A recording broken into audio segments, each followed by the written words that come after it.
وَيَسْتَفْتُونَكَ فِي النِّسَاءِ قُلِ اللَّهُ يُفْتِيكُمْ فِيهِنَّ وَمَا يُتْلَى عَلَيْكُمْ فِي الْكِتَابِ فِي يَتَامَى النِّسَاءِ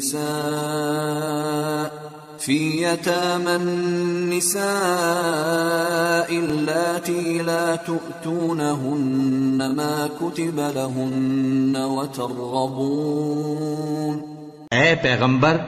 لوگ تم سے یتیم عورتوں کے بارے میں فتویٰ طلب کرتے ہیں، کہہ دو کہ اللہ تم کو ان کے ساتھ نکاح کرنے کے معاملے میں اجازت دیتا ہے، اور جو حکم اس کتاب میں پہلے دیا گیا ہے وہ ان یتیم عورتوں کے بارے میں ہے جن کو تم ان کا حق تو دیتے نہیں اور خواہش رکھتے ہو کہ ان کے ساتھ نکاح کر لو، اور نیز بیچارے بے کس بچوں کے بارے میں، اور یہ بھی حکم دیتا ہے کہ یتیموں کے بارے میں انصاف پر قائم رہو، اور جو بھلائی تم کرو گے تو بے شک اللہ اس کو جانتا ہے۔